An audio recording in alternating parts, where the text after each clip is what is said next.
Hello, I'm Canay Atalay. Welcome to Regenerative Innovation with Canay. In this program, we are going beyond the limits of traditional thinking, of problem solving to innovate products and services to meet market demands.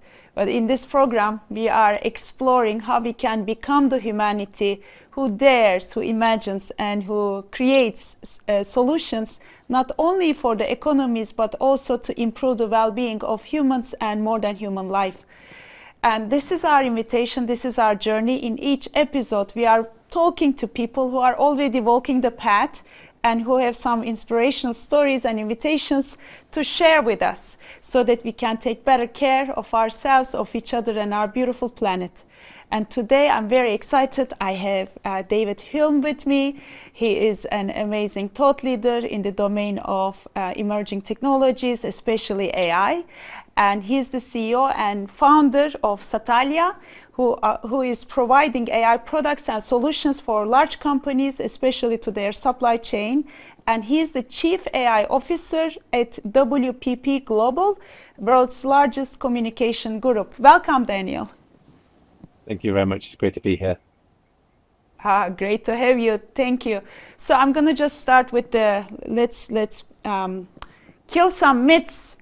What we think is important with AI, especially from the point of leaders, and what you think is important. What are the important questions for leaders to ask when it comes to their AI strategies and investments? Well, I think it's first of all important for leaders to educate themselves in terms of what AI is, what it's not, what it's capable of, what it will be capable of. There's often a lot of excitement around new emerging technologies. 8 years ago it was machine learning, now it's generative AI, and what happens is that leaders then try to apply that technology to solving all of the problems across their organization. And the reality is that you have to be very careful about choosing the right technologies to solving those problems. And also there's often an impulse for organizations thinking they can do this themselves. I often ask my clients, have you built, scaled, deployed software inside your organization? And if you haven't, then you're not going to do the same thing for AI. So I think the first thing is leadership's educating themselves about what these technologies are capable of, and they're incredibly capable, and then being smart about bringing them into their organization. That's amazing. And one of the challenges I'm seeing very much in line with what you said, we are trying to apply what we know with all the information with the new technologies, creating the same loop of problems, but on steroids. What are some of the opportunities you see that we can invite leaders ourselves to change in the way that we are thinking about AI when we are applying it to not just boost the profits and grow our companies, but also be responsible of what we are creating maybe for generations to come? I'm a big fan of the importance of purpose in organizations. I think organizations are realizing they can't just have a profitable business model. If they have a purpose, they're going to attract talent, they're going to attract customers. And what we need to do as employees is, hold our organizations and ourselves accountable for making decisions to achieve that purpose. And what AI is amazing at is helping us remove frictions, remove inefficiencies, improve effectiveness across our organization, getting our goods and services to more and more people, whilst at the same time achieving our purpose. So I think all organizations need to be purpose driven, and what AI can help us do is move towards that purpose much more quickly. And what's interesting, if you think about the purpose of your company or the brands that you consume from, if AI can help you achieve that purpose, those purposes, then it's that collective purpose of enterprise that actually makes the world better for all of us. I love this invitation of collective purpose for enterprises, because as you might, attracting the talents, attracting data, and then looking for a future that we can desire, mainly let's start with surviving, but also let's thrive, right? Let's think of better scenarios for all of us. What I'm seeing in the business world, especially relating to your role in WPP, we are communicating and doing marketing to differentiate our brands and to kind of be better in the competition. But with AI, the game a little bit changes, and at least I hope so. So when it comes to your role in WPP and guiding individual companies to really create these purpose-led businesses that are also profitable and that creates growth for them. Do you see opportunities? Do you also actively invest on how we can go beyond our company's purpose, go beyond our own business metrics, but actually collaborate with the other companies in ecosystems that can turn competition into some sort of mega purpose and collaboration for life? Are there examples of that in your role in WPP, or maybe in your role as an investor? Yeah, of course. I think the free market and is actually a very powerful mechanism to distribute goods. It creates competition. It forces people to innovate, to create, and there are some criticisms around short-termism, just focusing on short-term gains. But I joined WPP. I sold my company to WPP 3 years ago because I really believe in their purpose. Their purpose is to use the power of creativity to make a better future. And Satalia's purpose, the company that I started 17 years ago, is to create a world, a future where everybody is free to live beyond themselves. And I guess what I mean by that is that most of us, unfortunately, are born into economic constraints. We tend to do work and live for only ourselves or our family.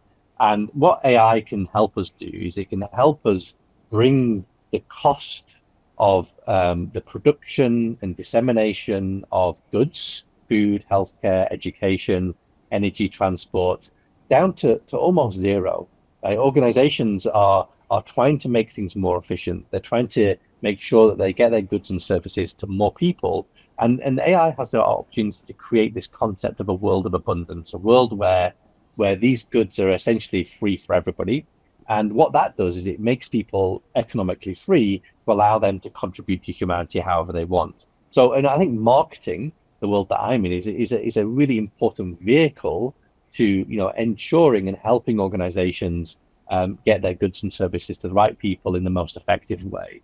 And this concept is called a protopia. It's a world, it's not necessarily a utopia, but it's a world that essentially is incrementally getting better. The more people we free from economic constraints, the more people we empower with their ability to apply their creativity, the more that they will actually make the world better for all of us.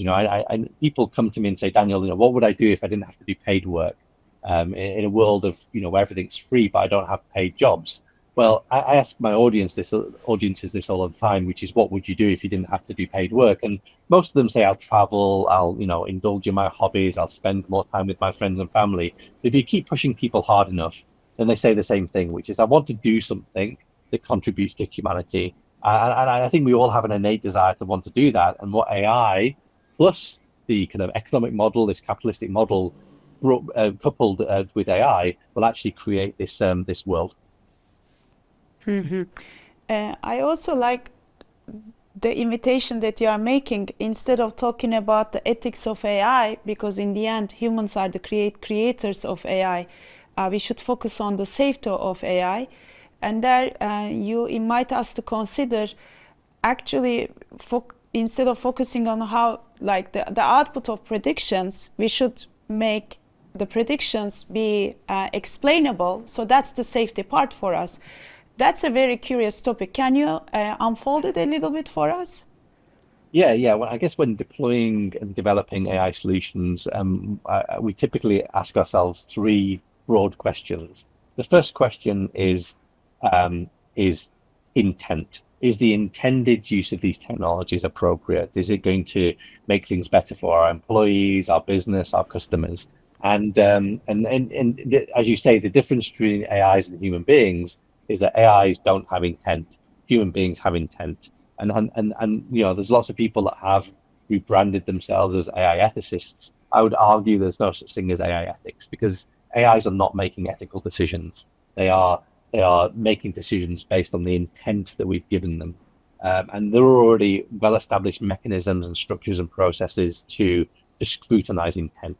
The next two questions are, as you've said, is explainability. The difference between software and AI is that AI tends to be opaque in terms of its decision making.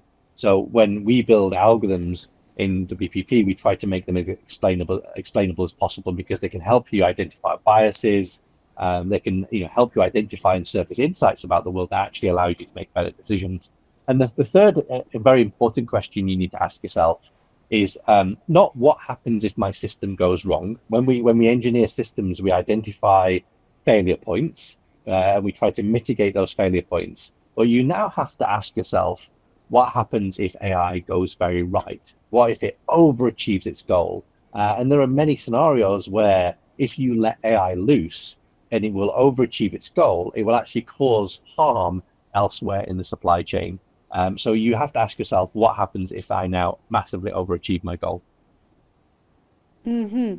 And when it comes to all those scenarios, Daniel, it's such a complex way of thinking how different alternatives can come together with all these variables. It's kind of, we are not wired to have inquiries with such freedom and then really have space without jumping into conclusions, but like sit with the questions and think together and include other people.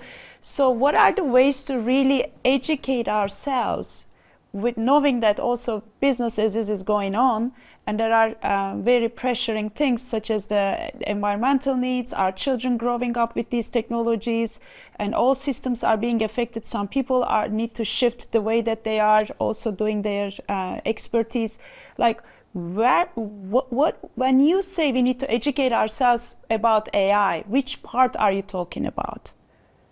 I think our ability to critically think about things and again not get seduced by emerging technologies, our ability to make sure that we have a diverse set of perspectives around looking at the problem, not just thinking that we are the solution.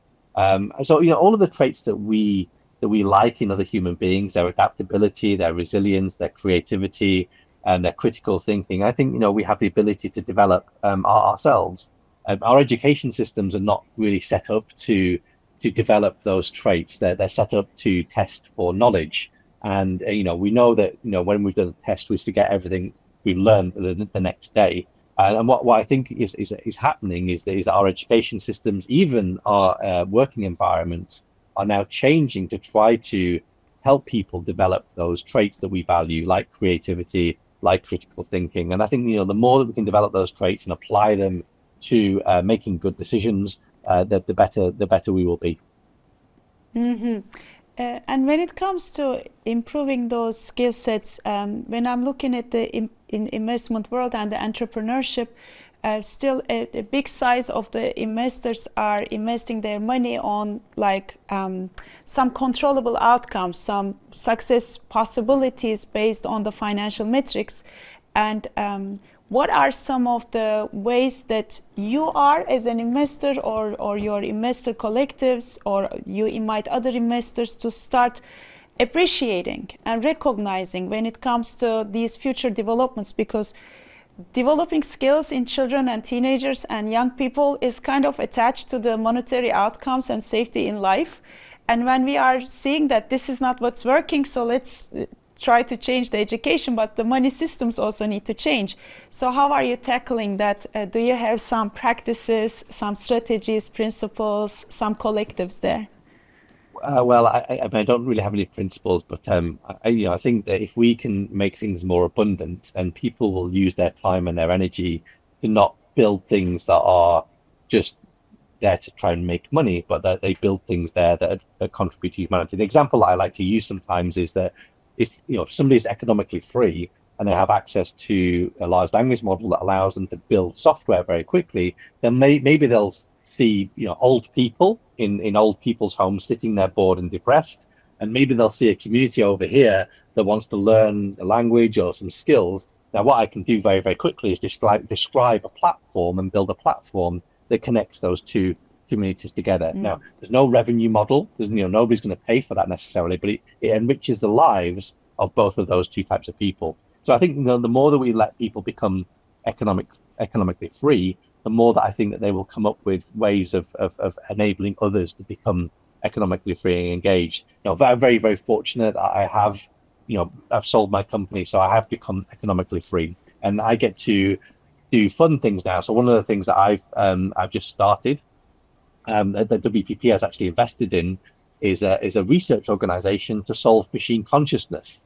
Now, there's no business model, there's no target market, there's no business plan. The idea is that we're going to invest in building some capability, some AIs that are modeled much on how our brain works. We are going to try to build frameworks to test the morality, the consciousness of AIs, and we think that those tools and technologies are going to be, very useful for other people to be able to then test their AIs and make sure that those AIs are operating morally and essentially consciously. So again, there's no business plan, there's no target market, but that's an opportunity where I'm investing in something that is going to solve problems in the medium and long term. I remember joining to one of your sessions. This is an open platform, open to everyone, so people can join. And I was there, and it really was, it helped me to expand the way I'm thinking about AI in one of those sessions. So it's a beautiful invitation. Thank you so much. Daniel, I have so many things to ask you, but we have a time limit. We are playing a game in the end of each episode, and it's the inquiry circle between the guests. We ask each other curious questions. And the previous guest, Dr. Angel Acosta, he left you a question referring to your recent interview. He's asking, thinking of AI as goal-directed adaptive behavior, and you said its application and output is what is important. He is asking you how the AI can be used as a tool, as an invitation when we consider the inner development goals, which he is a part of. Inner development, AI for inner development goals. In development of oneself, or the inner development of the AIs, or the inner development of you. Yeah. So I'm gonna. That's a beautiful question, but the inner development goals like we have for humanity, the inner version of the Sustainable Development Goals. Got it. Well, so I think AI is really good at surfacing insights. They're really good at knowing things about the world, that perhaps even know things about you, us, that we haven't historically known. They allow us to identify our own biases, our own bigotries. And I hope that what they will also do is not reinforce those biases and bigotries, but they will actually allow us to engage with each other, to challenge ourselves in a safe way, to actually again educate ourselves, to critically think about the things that we believe. But I think that ultimately we are starting to develop what are called digital twins, so digital assistants that are learning about us, our digital footprint, our needs, our hopes, dreams, desires, and those digital twins are going to know us as good, maybe even better than ourselves, and they're going to help us make better decisions, educate ourselves, about our health, about each other, and again, I can only see that essentially enriches people, allowing them to live their true humanity. Beautiful. Talking about the health and these relationships, how about from a planetary perspective, the environment, nature that is a bit more than human life? What are some of the things you see that AI can be in service to regeneration? Oh, absolutely. I mean, ultimately, there's a huge amount of inefficiency that is operating in the world. Most organizations, they don't have connected supply chains. They're using either human beings to solve problems that shouldn't be solved by human beings, or they're using old algorithms. The fact is that there's a massive amount of opportunity to reduce the amount of carbon, the amount of energy that is needed to run the planet. Every single AI project that I've done, you can typically reduce the amount of carbon by 25% and unlock more capacity. Now, if you can then start to optimize across organizations, then you can start to unlock even more carbon reduction. So I think that essentially we can run the planet significantly less energy, and again, at the same time, giving people more access to those things that allow us to survive and thrive. Thank you, Daniel. And what would be your question to our next guest, dear Joachim Stroh from Haifa DAO?